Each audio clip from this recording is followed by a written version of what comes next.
Bagaimana jika seorang wanita cantik, misterius datang ke kantor polisi untuk mengambil motor ayahnya yang disita secara paksa oleh oknum polisi? Oknum polisi tersebut menodongkan senapan ke wajah wanita itu. Dengan murka, wanita misterius itu menghajar oknum polisi hingga tak berdaya. Siapakah wanita misterius itu? Mari kita simak ceritanya. Jangan lupa like, komen, dan subscribe ya. Siang itu, udara di halaman kantor polisi terasa panas dan berat, seolah ikut menekan dada siapapun yang menginjakkan kaki di sana. Sinar matahari menyengat tajam, memantul dari aspal yang retak dan dinding bangunan tua yang kusam. Dari kejauhan, deru motor trail terdengar mendekat. Keras, mantap, dan penuh keyakinan. Motor itu berhenti tepat di depan tangga kantor polisi. Dan dari balik helm hitam berlogo Garuda, muncul sosok seorang gadis muda berseragam TNI hijau lumut. Wajahnya tegas, garis rahangnya tepat, matanya tajam, tapi tetap tenang. Namanya prajurit Nia. Ia datang bukan untuk mencari masalah, melainkan menuntaskan urusan sederhana. Mengambil motor milik ayahnya yang ditilang beberapa hari lalu. Tapi entah mengapa, langkahnya terasa berat. Angin berhembus pelan membawa debu dan aroma bensin, menambah nuansa panas yang mengambang di udara. Nia tak tahu, di balik dinding itu menunggu seseorang yang akan menguji kesabarannya sampai batas paling berbahaya. Hari itu, urusan kecil akan berubah menjadi benturan harga diri antara dua seragam, dua lambang, dua ego yang sama-sama merasa berkuasa. Langkah sepatu Nia bergema mantap ketika ia memasuki lobi kantor polisi. Pendingin ruangan rusak, udara pengap, dan beberapa polisi tampak duduk santai sambil merokok di sudut. Pandangan mereka beralih saat melihat gadis berseragam TNA itu masuk. Ada rasa heran, kagum, bahkan sinis. Tapi Nia tak peduli. Ia berdiri tegak di depan meja pelayanan. Wajahnya tetap tenang meski tatapan-tatapan itu menusuk. "Permisi, saya mau mengambil motor atas nama Pak Rahmat," ucapnya sopan tapi tegas. Seorang polisi botak dengan wajah bulat dan ekspresi malas mengangkat kepala. Ia menatap Nia dari ujung rambut sampai sepatu, lalu tersenyum sinis. "Kalau mau ambil motor, antri aja, Neng. Nggak usah sok tegas begitu," ucapnya santai sambil menyandarkan tubuh ke kursinya. Suaranya berat dan meledek. Beberapa polisi lain terkekeh pelan, seolah ikut menertawakan. Nia menarik napas panjang. Ia terbiasa menghadapi arogansi, tapi tidak di tempat seperti ini. Ruangan itu mendadak terasa lebih panas dari luar. Tatapan Nia berubah dingin, tapi ekspresinya tetap terkendali. Ia tahu betul, satu langkah atau kata yang salah bisa menimbulkan masalah besar. "Saya hanya ingin tahu prosedurnya, Pak. Surat-suratnya lengkap," katanya lembut, menjaga etik. Namun polisi botak itu, namanya Farhan, malah mendengus kasar, seolah tersinggung karena tak ditakuti. Ia menegakkan badan, lalu bersandar lagi dengan gaya seenaknya. "Heh, banyak yang mengaku punya surat lengkap. Nih tempat polisi, bukan tempat prajurit sok gagah," ucapnya tajam, nada bicaranya penuh penghinaan. Suara kursi yang bergeser terdengar di belakang, beberapa anggota lain menoleh. Nia mengepalkan tangan di balik punggungnya, menahan diri sekuat mungkin agar emosinya tidak meledak. "Saya datang baik-baik, Pak," ujarnya pelan, namun sorot matanya menusuk. Tapi Farhan terus bermain dengan kata-kata, seolah ingin melihat batas kesabarannya. Tegangan di udara makin pekat, seperti bara api yang siap meledak dengan satu percikan saja. Suasana kantor itu kini berubah hening namun mencekam. Hanya terdengar detik jam di dinding dan suara kipas angin tua yang berderit di langit-langit. Beberapa polisi yang tadinya duduk kini diam, menyadari sesuatu yang tidak beres. Nia menarik napas panjang dan memutuskan untuk memperjelas posisinya. Ia merogoh saku bajunya dan mengeluarkan kartu identitas militernya. Dengan tangan tenang tapi tegas, ia meletakkannya di atas meja di hadapan Farhan. "Saya prajurit Nia dari Kodam Jaya," katanya pelan, tapi ada tekanan kuat di balik nada suaranya.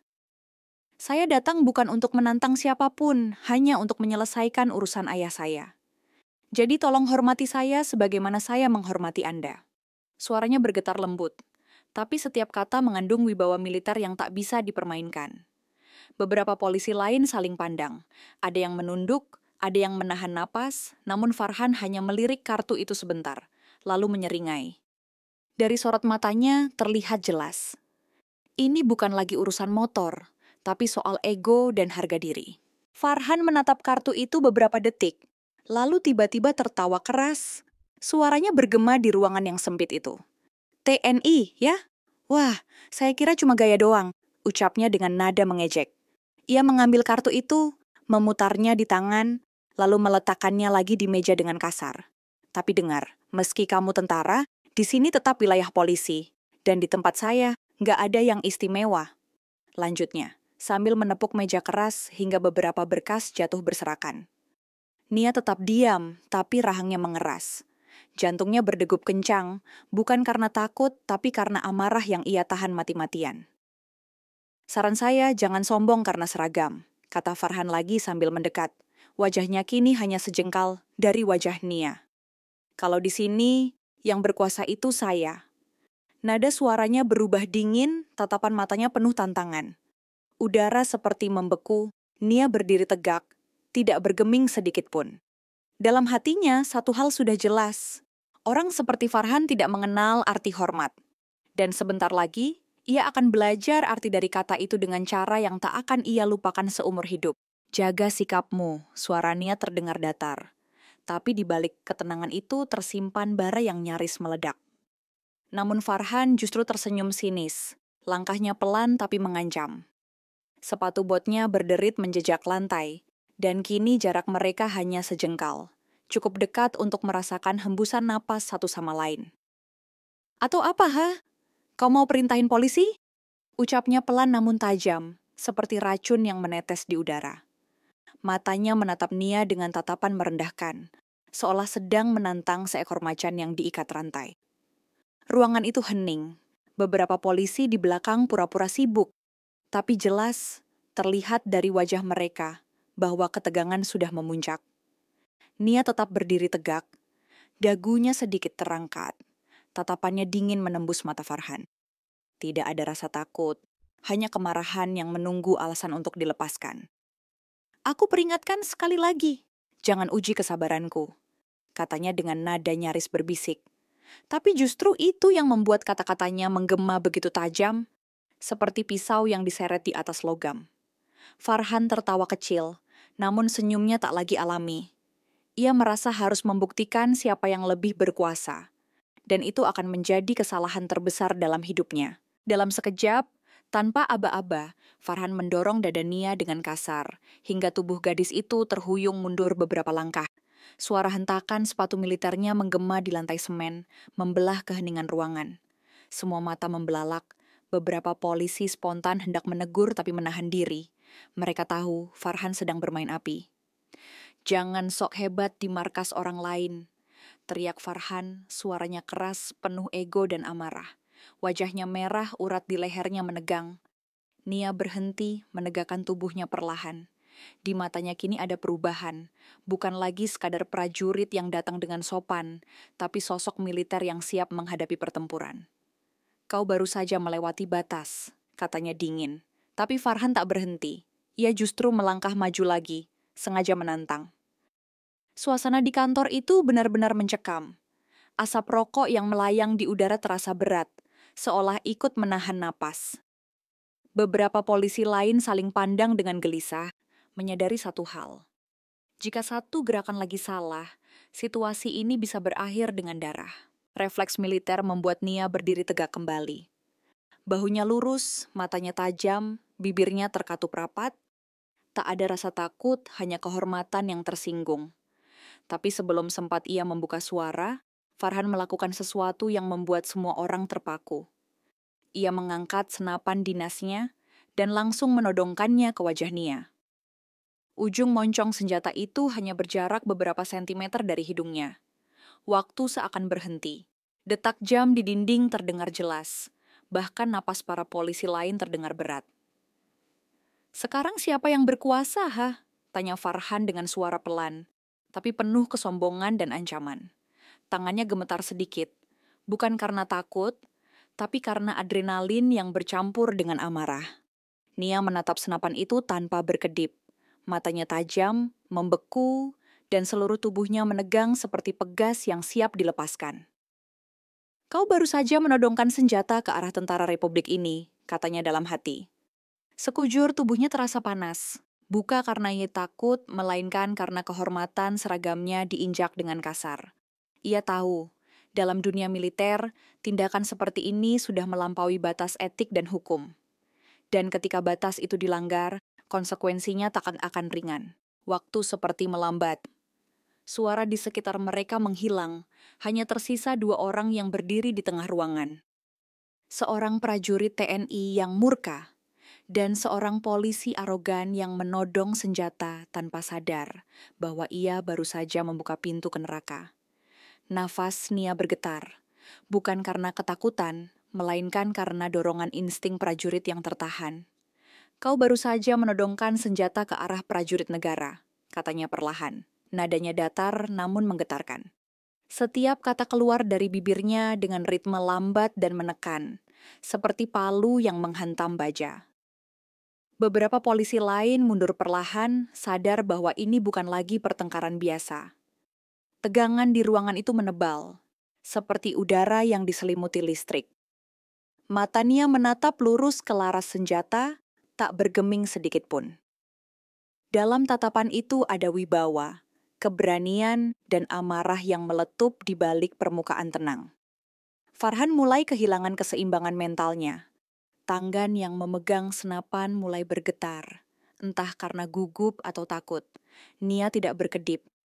Dalam dirinya hanya ada satu keputusan. Jika Farhan menarik pelatuk itu, ia akan membalas secepat kilat, tanpa ragu sedikit pun. Lalu semuanya terjadi begitu cepat. Tanpa aba-aba, Nia bergerak. Gerakannya tajam dan terukur, hasil dari ribuan jam latihan di medan berat. Dalam satu langkah cepat, ia menepis senapan Farhan ke samping dan melepaskan satu pukulan keras lurus ke rahang. "Bruk!" Suara tinjunya bergema keras, menembus ruangan yang hening. Farhan terpental mundur, tubuhnya menghantam meja hingga beberapa berkas beterbangan ke udara. Senapan jatuh, membentur lantai dengan dentingan logam yang nyaring. Darah langsung mengalir dari sudut bibirnya, matanya melebar, penuh keterkejutan dan ketakutan. Seluruh ruangan terdiam, tak seorang pun berani bergerak. Hanya napas berat Nia yang terdengar, mengiringi tatapan matanya yang kini membara seperti api. Ia menatap Farhan yang tergeletak dengan dingin tanpa belas kasihan. "Itu pelajaran pertama," katanya pelan, tapi suaranya menggema tegas. Farhan mencoba bicara, namun suaranya serak dan lemah. Semua polisi lain hanya terpaku, menyadari bahwa yang baru saja mereka lihat bukan sekadar perkelahian, melainkan keadilan yang menegakkan dirinya sendiri. Dan di tengah ruangan itu, satu hal menjadi jelas. Kesombongan baru saja dikalahkan oleh kehormatan. "Sudah cukup?" Suara Nia terdengar pelan, nyaris seperti bisikan. Tapi ada sesuatu di balik nada itu. Kekuatan yang membuat seluruh ruangan membeku. Ia berdiri tegak, bahunya masih naik turun karena adrenalin. Sementara tatapan matanya menusuk Farhan yang kini terhuyung mencoba bangkit. Wajah pria botak itu tampak lebam di sisi rahang. Darah menetes dari bibirnya dan menodai kerah seragamnya. Namun ego yang menutupi rasa takut membuatnya masih berusaha melawan. "Kau akan saya tangkap," teriaknya, tapi suaranya bergetar. Nada itu lebih mirip teriakan orang yang kehilangan kendali daripada ancaman seorang penegak hukum. Polisi lain di ruangan itu hanya saling pandang. Tak ada satupun yang berani mendekat. Nia menatap Farhan dingin, matanya seperti baja. "Kau bahkan tidak pantas memegang senjata," ujarnya pelan. Ia merogoh saku celana, mengeluarkan ponsel dengan tenang, tanpa tergesa. Gerakannya sederhana, tapi justru membuat jantung para polisi lain berdegup lebih cepat. Ada sesuatu di tatapan Nia. Ketenangan yang berbahaya, khas seorang prajurit yang tahu persis apa yang harus dilakukan ketika kehormatan militer diinjak. Jari-jari Nia menekan layar ponsel dengan cepat. Suaranya tetap datar, tak terpengaruh oleh tatapan panik di sekelilingnya. "Ini Nia," katanya singkat. Disambung dengan suara tegas tanpa keraguan sedikit pun. Lokasi, kantor Polsek Tanah Merdik. Ada anggota kepolisian yang menodongkan senjata ke prajurit aktif.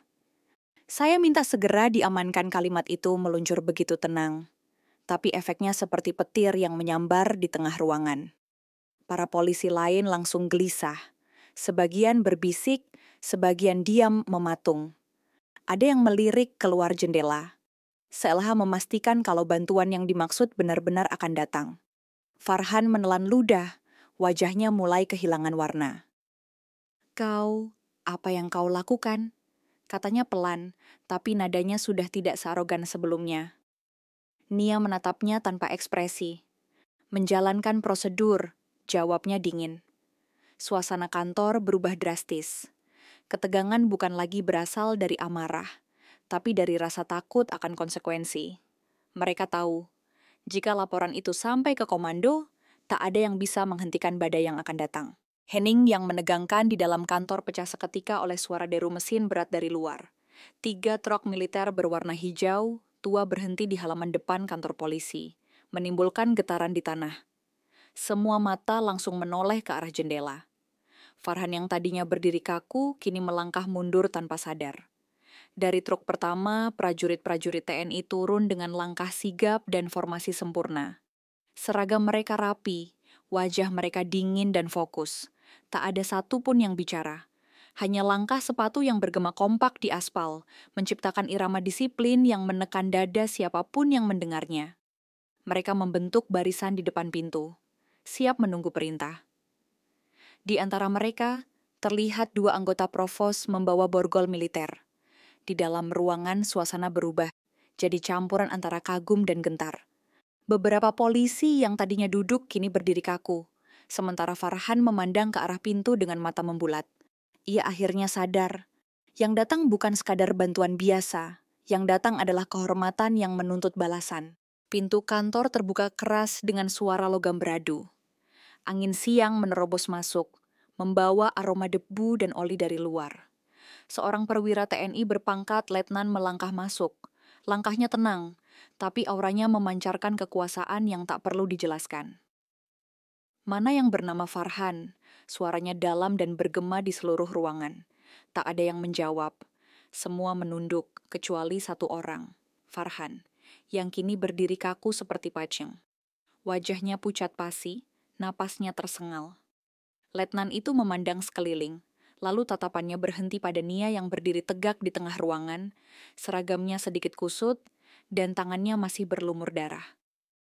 "Prajurit Nia, laporkan situasi," katanya. Nia memberi hormat singkat, kemudian menjawab dengan nada tegas. "Telah terjadi pelanggaran etik dan ancaman terhadap prajurit aktif, Pak." Pelaku anggota kepolisian bernama Farhan Letnan itu mengangguk, matanya beralih ke Farhan dengan tatapan tajam yang membuat pria itu menunduk spontan. Udara seakan berhenti bergerak. Semua tahu keputusan sudah dibuat. Tak ada negosiasi untuk pelanggaran semacam itu. "Amankan," perintah Nia singkat. Suaranya tak perlu diulang 2 kali. 2 prajurit provos segera maju dengan langkah cepat dan profesional. Mereka menahan Farhan tanpa perlawanan. Borgol logam diklikan di pergelangan tangannya, menghasilkan suara yang memecah keheningan ruangan. Semua polisi di dalam hanya bisa menatap tanpa berkata apa-apa. Ada yang menunduk, ada yang menatap lantai, tak sanggup menanggung rasa malu. Suara langkah sepatu prajurit bergema berat di lantai ketika mereka membawa Farhan keluar. Nia masih berdiri di tempat, menatapnya 1 kali lagi. Tatapan dingin, tapi bukan dendam. Itu tatapan seorang prajurit yang menegakkan kehormatan, bukan mencari balas. "Lain kali," katanya pelan namun tajam, "jangan pernah bermain kekuasaan di atas kehormatan." Kata-kata itu menggema, menancap di hati semua orang di ruangan itu. Saat truk militer perlahan menjauh membawa Farhan, udara kembali sunyi, tapi tidak sama seperti sebelumnya. Kini keheningan itu membawa pesan berat, bahwa hari itu, kesombongan telah ditumbangkan oleh disiplin dan keberanian.